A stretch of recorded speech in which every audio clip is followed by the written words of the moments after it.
Hello, everyone. Welcome back to our Bible study. We are looking at Job chapter 27 today, and I am going to probably just read off my outline today because if I don't stick to my notes very closely, this is going to be way over 5 minutes because I might have put too much on my outline. But I do think it's important because it is a somewhat challenging chapter. So let's go ahead and get into it. Okay, so everything on the first page here is pretty much going to remain the same. If you're just jumping in on this chapter, you can pause the video here and review all of this, our outline for the book of Job and our key characters if you're not familiar with them.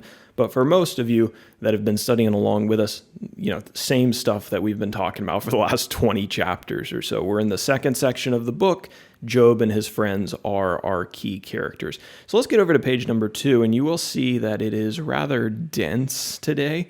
We've got 23 verses to cover. The first section, I think, is pretty straightforward. The second section is a little bit more challenging to understand, and that's why it might take me a little bit longer. So let's take a look at verses 1 through 12, which are the first section. Job refused to affirm something that he knew was wrong.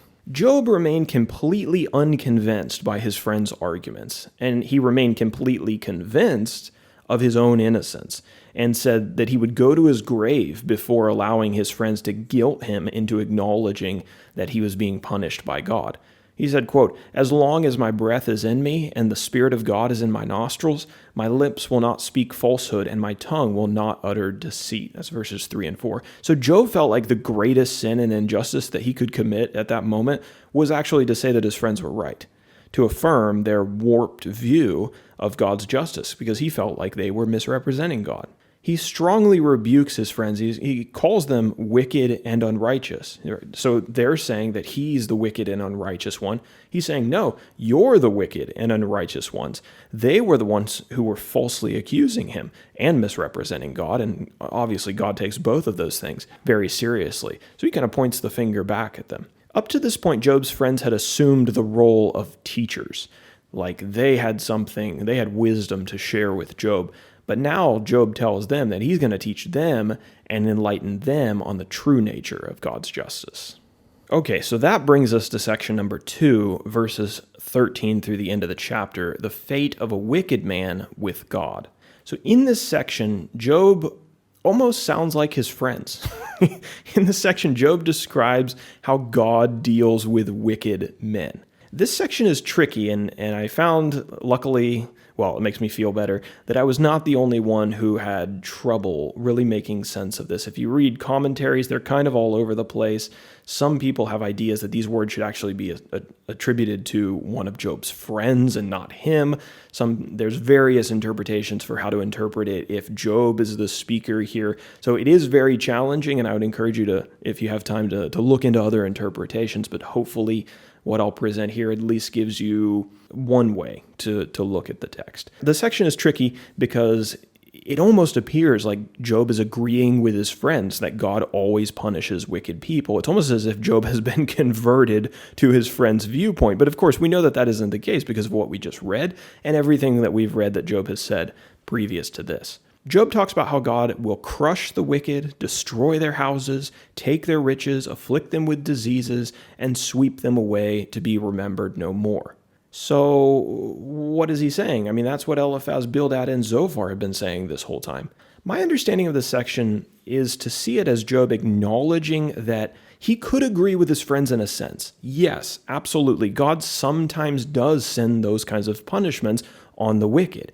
And in the end, he didn't deny that all wicked people are going to get what is due to them. They're going to get the punishment that's due to them. But underlying this acknowledgement that maybe part of what his friends are saying is true is Job's previous contention that God doesn't always distribute judgment the way that we expect to see it or on the timeline that we expect to see it. So he sounds like his friends here, but there's still the underlying disagreement that he's already laid out in previous words of his, previous sections. Job's friends spoke of God's judgments being distributed according to basically like this universal pattern, uniform rule. Job denied that universal, uniform distribution, acknowledging that it sometimes happened that way, but not always.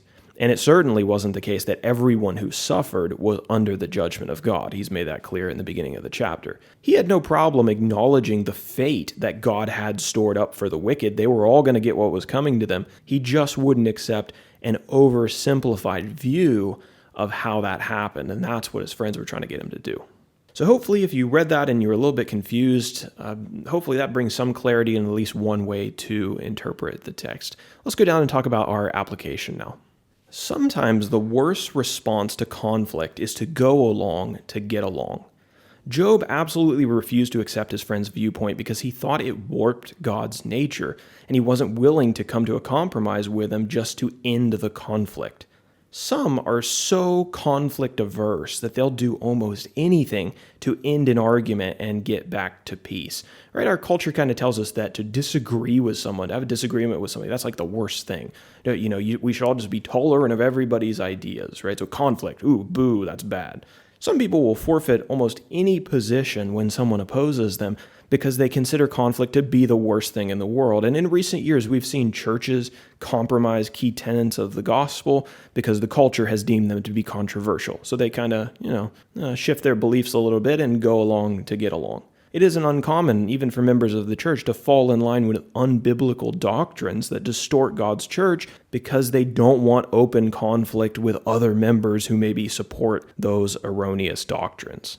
As I mentioned, it's popular to think conflict is the opposite of virtue, when in fact, conflict is often the guardian of virtue. God isn't described as being at war with Satan because conflict is necessarily a bad thing. When Christians refuse to embrace necessary conflict, they hand ground over to Satan that God was calling them to fight for. Imagine an army that refused to engage the enemy army because instead they just wanted to surrender to avoid conflict at all costs. It wouldn't really be a very good army, would it? Jesus was absolutely a man of peace, but that didn't mean his ministry was free of conflict. He was always at odds with those who opposed the truth. So blessed are the peacemakers, as Jesus says in Matthew 5:9. But blessed also are those who engage in the necessary personal conflicts to put the good fight of faith to Satan when he tries to take what belongs to the Lord. So all that to say, conflict isn't always a bad thing. Sometimes it's a necessary thing because we have to take a stand for truth, and that means opposing people who hate the truth. So that's our study in Job chapter 27, and Lord willing, as always, we'll be back tomorrow with the next chapter, Job 28 tomorrow.